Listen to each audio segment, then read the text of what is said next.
नमस्कार, जय हिंद, वंदे मातरम। दोस्तों मैं संजय कुमार स्वागत करता हूं आपके अपने YouTube channel the army classes में। दोस्तों आज के इस लाइव क्लास के अंदर हम आपको आर्मी जीडी का ओरिजिनल क्वेश्चन पेपर करवाएंगे, जो कि आपका 28 मार्च 2021 का पेपर हुआ था। ये हमारा पेपर जो आपका बैक सेंटर रुड़की का है, तो आपसे रिक्वेस्ट है वीडियो को पूरा देखना है और लास्ट में कमेंट करके बताना है कि आपका बैक सेंटर रुड़की में आपका कितना क्वेश्चन सही होता है। तो चलिए बिना टाइम वेस्ट करते हुए बढ़ेंगे अपने फर्स्ट क्वेश्चन। 2.5 दिन का झोपड़ा इन अजमेर वाज बिल्ट बाय, यानी कि अजमेर में 2.5 दिन का झोपड़ा किसने बनवाया था। आपको बताना कि अजमेर में 2.5 दिन का झोपड़ा का निर्माण किस शासक के द्वारा करवाया गया था। ऑप्शन आपका Iltutmish, option B Firoz Shah Tughlaq, option C Alauddin Khilji या ऑप्शन डी कुतुबुद्दीन ऐबक। तो देखिएगा अजमेर में 2.5 दिन का झोपड़ा का निर्माण जो करवाया गया था वो आपका कुतुबुद्दीन ऐबक के द्वारा करवाया गया था। इसका राइट आंसर जो होगा आपका ऑप्शन डी कुतुबुद्दीन ऐबक यहाँ पर आपका बिल्कुल ही राइट हो जाएगा। तो बढ़ते हैं नेक्स्ट क्वेश्चन 2 नंबर क्वेश्चन की ओर।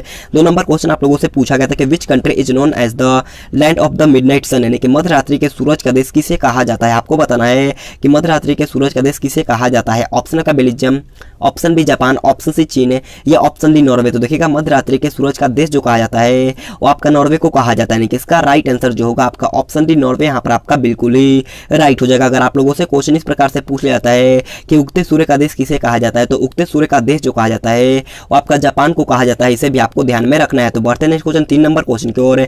3 नंबर क्वेश्चन आप लोगों से पूछा है कि त्रिहता हस्तलिपि का इस्तेमाल किस भाषा में लिया जाता है। आपको बताएं कि त्रिहता एक हस्तलिपि का इस्तेमाल किस भाषा के लिए होता है। ऑप्शन आपका Konkani, option B Sindhi, option C Maithili या ऑप्शन डी मणिपुरी। तो देखिएगा इसका राइट आंसर जो होगा आपका ऑप्शन सी मैथिली यहाँ पर आपका बिल्कुल ही राइट हो जाएगा। तो बढ़ते हैं अगला क्वेश्चन 4 नंबर क्वेश्चन को। और 4 नंबर क्वेश्चन आप लोगों से पूछा गया था दक्षिण भारत में चोल साम्राज्य का समकालीन प्रतिनिधि राजवंश कौन था। ऑप्शन आपका चेरा, ऑप्शन डी कालिनी के चालुक्य, ऑप्शन सी मदुरै के पांड्या या ऑप्शन डी वेगिंग के चालुक्य। तो जल्दी से इसका राइट आंसर हमें लाइव चैट में बताना है। तो देखिएगा दक्षिण भारत में चोल साम्राज्य का समकालीन राजवंश था आपका चेरा था। इसका राइट आंसर जो होगा आपका ऑप्शन है चेरा राजवंश यहाँ पर आपका बिल्कुल ही राइट हो जाएगा। तो बढ़ते हैं नेक्स्ट क्वेश्चन 5 नंबर क्वेश्चन को। और 5 नंबर क्वेश्चन में अच्छा क्वेश्चन आप लोगों से पूछा था 66वें राष्ट्रीय फिल्म पुरस्कार 2020 में किस चलचित्र को सर्वश्रेष्ठ हिंदी फिल्म का पुरस्कार मिला था। ऑप्शन आपका अंधाधुन, ऑप्शन बी उड़ी, ऑप्शन सी पद्मावती या ऑप्शन डी पैडमैन। तो जल्दी से इसका राइट आंसर हमें लाइव चैट में बताना है। तो देखिएगा 66वें राष्ट्रीय फिल्म पुरस्कार 2020 जो मिला था वो आपका अंधाधुन फिल्म को मिला था। इसका राइट आंसर जो होगा आपका ऑप्शन है अंधाधुन यहाँ पर आपका बिल्कुल ही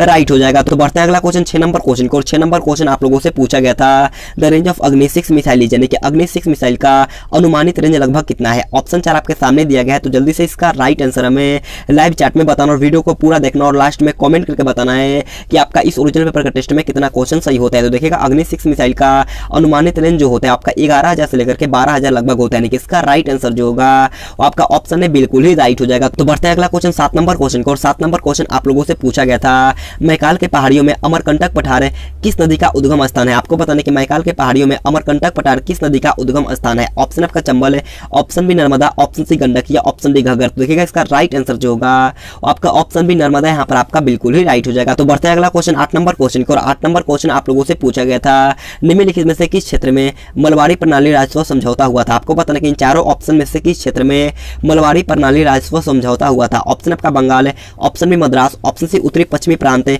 या ऑप्शन डी बंबई। तो देखिएगा इसका राइट आंसर होगा आपका ऑप्शन नंबर है बंगाल, यहाँ पर आपका बिल्कुल ही राइट हो जाएगा। तो बढ़ते हैं अगला क्वेश्चन 9 नंबर क्वेश्चन को। 9 नंबर क्वेश्चन आप लोगों से पूछा है in which year did the first train start in India, यानी कि भारत में पहली बार रेल किस वर्ष में शुरू हुआ था। आपको बताना कि भारत में पहली बार रेल कब चला था। ऑप्शन आपका 1794, ऑप्शन बी 1964, ऑप्शन सी 1894 या ऑप्शन डी 1853। तो देखिएगा इसका राइट आंसर जो होगा आपका ऑप्शन सी 1853 यहाँ पर आपका बिल्कुल ही राइट हो जाएगा। कहां से कहां तक चला था, तो मुंबई से लेकर के थाने के बीच में चला था, 34 किलोमीटर की दूरी तय की थी। इसे भी आपको ध्यान में रखना है। तो बढ़ते हैं नेक्स्ट क्वेश्चन 10 नंबर क्वेश्चन को। 10 नंबर क्वेश्चन आप लोगों से पूछा गया है Ashwini Purnima is associated with which game, यानी कि अश्वनी पूर्णिमा का संबंध किस खेल से। आपको पता नहीं कि Ashwini Purnima is associated with which game, choose the correct answer. तो आपको जल्दी से इसका राइट आंसर हमें लाइव चैट में बताना है। ऑप्शन आपका शतरंज है, option b hockey, option c football या ऑप्शन डी बैडमिंटन। देखिएगा अश्वनी पूर्णिमा का संबंध जो होता है वो आपका बैडमिंटन खेल से होता है। इसका राइट आंसर जो होगा आपका ऑप्शन डी बैडमिंटन यहाँ पर आपका बिल्कुल ही राइट हो जाएगा। तो बढ़ते हैं अगला क्वेश्चन 11 नंबर क्वेश्चन की ओर।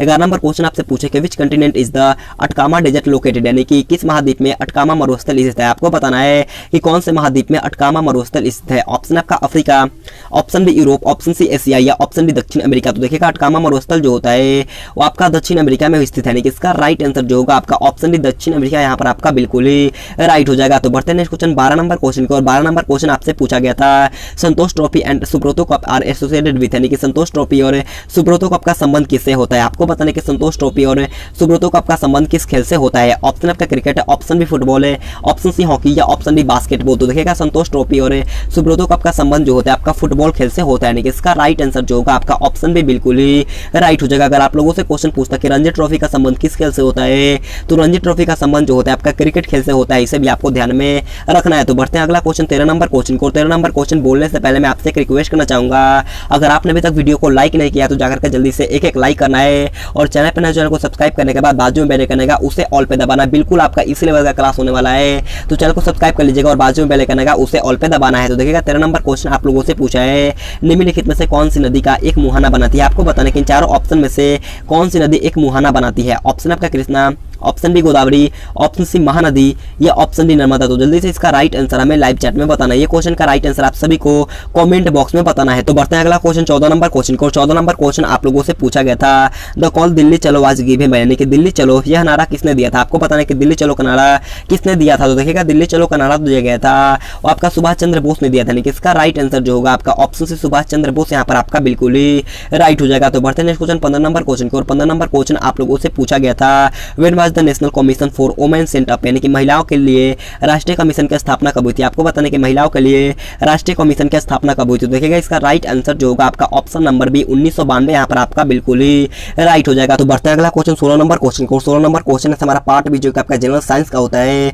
तो देखिएगा 16 नंबर क्वेश्चन आप लोगों से पूछा गया था कि the green house effected is mainly due to the increase in atmosphere, यानी कि ग्रीन हाउस प्रभाव मुख्य रूप से वायुमंडल में वृद्धि की वजह से। आपको बताना है कि ग्रीन हाउस प्रभाव जो होता है वो मुख्य रूप से कौन सी गैस की वृद्धि से होता है। तो देखिएगा इसका राइट आंसर जो होगा आपका ऑप्शन बी कार्बन डाइऑक्साइड यहाँ पर आपका बिल्कुल ही राइट हो जाएगा। तो बढ़ते हैं अगला क्वेश्चन 17 नंबर क्वेश्चन को। 17 नंबर क्वेश्चन आप लोगों से पूछा गया था डॉक्टाइलोग्राफी में किसका अध्ययन किया जाता है। आपको बताना है कि डॉक्टाइलोग्राफी में किसका अध्ययन किया जाता है। तो देखिएगा डॉक्टाइलोग्राफी में जो हम लोग अध्ययन करते हैं वो आपका फिंगरप्रिंट का अध्ययन करते हैं, यानी कि इसका राइट आंसर जो होगा आपका ऑप्शन है फिंगरप्रिंट यहाँ पर आपका बिल्कुल ही राइट हो जाएगा। तो बढ़ते हैं नेक्स्ट क्वेश्चन 18 नंबर क्वेश्चन को। 18 नंबर क्वेश्चन आप लोगों से पूछा गया था, बहुत ही क्वेश्चन आपसे पूछा था कि पत्तियों में मौजूद हरे रंग का वर्णों को क्या कहा जाता है। आपको बताना कि पत्तियों में मौजूद हरे रंग के वर्णों को क्या कहा जाता है। तो देखिएगा इसका राइट आंसर जो होगा आपका ऑप्शन बी क्लोरोफिल यहाँ पर आपका बिल्कुल ही राइट हो जाएगा। तो बढ़ते हैं नेक्स्ट क्वेश्चन 19 नंबर क्वेश्चन को। 19 नंबर क्वेश्चन आप लोगों से पूछा गया था the hardest form of carbon is, यानी कि कार्बन का सबसे कठोर रूप। आपको बताना है कि कार्बन का सबसे कठोर रूप कौन है। तो देखिएगा कार्बन का सबसे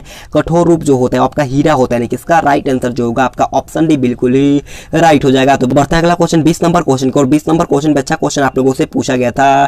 क्वेश्चन आप लोगों से पूछा गया था कि लेंस किससे बनता है। आपको बताना है कि लेंस जो होता है वो किससे बना होता है। तो देखिएगा लेंस जो होता है वो आपका फ्लिंट ग्लास का बना होता है, यानी कि इसका राइट आंसर जो होगा आपका ऑप्शन बी फ्लिंट ग्लास यहाँ पर आपका बिल्कुल ही राइट हो जाएगा। तो बढ़ते हैं नेक्स्ट क्वेश्चन 21 नंबर क्वेश्चन को। 21 नंबर क्वेश्चन आप लोगों से पूछा गया था खारे पानी की सांद्रता मापने के लिए इस्तेमाल किया जाने वाला उपकरण कौन है। जल्दी से इसका राइट आंसर हमें लाइव चैट में बताना है। तो देखिएगा इसका राइट आंसर जो होगा आपका ऑप्शन सी सिलोनोमीटर यहाँ पर आपका बिल्कुल ही राइट हो जाएगा। तो बढ़ते हैं अगला क्वेश्चन 22 नंबर क्वेश्चन को। और 22 नंबर क्वेश्चन बोलने से पहले मैं आपसे एक छोटा सा रिक्वेस्ट करना चाहूंगा, अगर आपने अभी तक हमारे चैनल को सब्सक्राइब नहीं किया तो सब्सक्राइब करने के बाद बाजू में बेल आइकन आएगा उसे ऑल पे दबाना है, क्योंकि हमारा जल्द ही आर्मी का न्यू पैटर्न पर क्लास होगा। तो आपसे रिक्वेस्ट है सब्सक्राइब करने के बाद बाजू में बेल आइकन आएगा उसे ऑल पे दबाना है और कम से कम 2 या 3 दोस्तों के पास इस वीडियो को शेयर करना है। तो देखिएगा 22 नंबर क्वेश्चन आपसे पूछा है कि इन्वर्टर एक ऐसा उपकरण है जो परिवर्तित करता है। तो देखिएगा इन्वर्टर एक ऐसा उपकरण है जो आपका डीसी से एसी में परिवर्तित करता है, यानी कि इसका राइट आंसर जो होगा आपका ऑप्शन सी बिल्कुल ही राइट हो जाएगा। तो बढ़ते हैं अगला क्वेश्चन 23 नंबर क्वेश्चन को। 23 नंबर क्वेश्चन आप लोगों से पूछा गया था कॉमन नेम ऑफ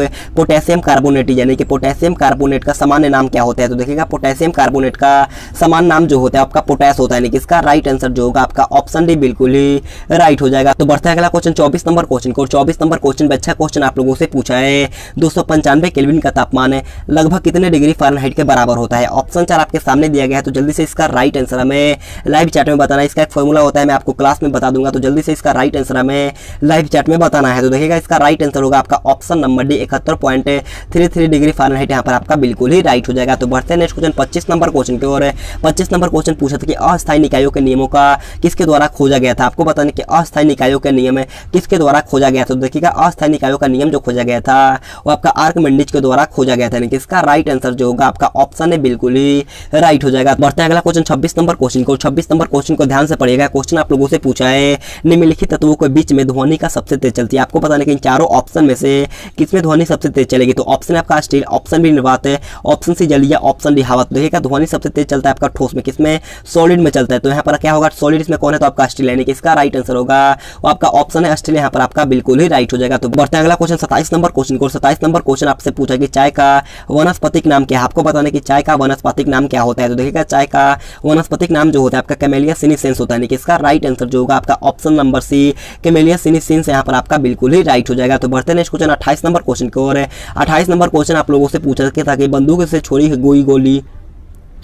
तो बढ़ते हैं नेक्स्ट क्वेश्चन 28 नंबर क्वेश्चन को। और 28 नंबर क्वेश्चन आप लोगों से पूछा गया था बंदूक से छोड़ी गई गोली में होती है। आपको बताने कि बंदूक से छोड़ी गई गोली में कौन सा ऊर्जा होता है? तो आपका गतिज ऊर्जा होता है। कौन होता है? गतिज ऊर्जा। ऑप्शन डी यहाँ पर आपका बिल्कुल ही राइट हो जाएगा। तो बढ़ते हैं अगला क्वेश्चन 29 नंबर क्वेश्चन आप लोगों से पूछा है कि वल्केनाइज्ड रबर का आविष्कार किसके द्वारा किया गया था? तो देखिएगा वल्केनाइज्ड रबर का आविष्कार जो किया गया था वो आपका चार्ल्स गुडईयर के द्वारा किया गया था, यानी कि इसका राइट आंसर जो होगा आपका ऑप्शन नंबर ए यहाँ पर आपका चार्ल्स गुडईयर यहाँ पर आपका बिल्कुल ही राइट हो जाएगा। बढ़ते हैं अगला क्वेश्चन 30 नंबर क्वेश्चन को। 30 नंबर क्वेश्चन हमारा आज का लास्ट क्वेश्चन है और मैं आप सभी से एक छोटा सा रिक्वेस्ट करना चाहूंगा, अगर आपने अभी तक हमारे चैनल को सब्सक्राइब नहीं किया है तो सब्सक्राइब करने के बाद बाजू में बेल आइकन आएगा उसे ऑल पे दबा लो, क्योंकि हमारा जल्द ही आर्मी का न्यू पैटर्न पर क्लास होने वाला है। तो सब्सक्राइब करने के बाद बाजू में बेल आइकन आएगा उसे ऑल पे दबाना है। तो देखिएगा 30 नंबर क्वेश्चन पूछा है कि डायलिसिस का प्रयोग किस इलाज में किया जाता है? आपको पता है कि डायलिसिस का प्रयोग किस इलाज में किया जाता है और ये क्वेश्चन आपके एग्जाम में पूछा गया था, शायद 2017 या 18 के एग्जाम में पूछा जा चुका है ये क्वेश्चन। तो देखिएगा डायलिसिस का प्रयोग जो किया जाता है वो आपका गुर्दे की निर्बलता में किया जाता है, इसका राइट आंसर जो होगा आपका ऑप्शन से बिल्कुल ही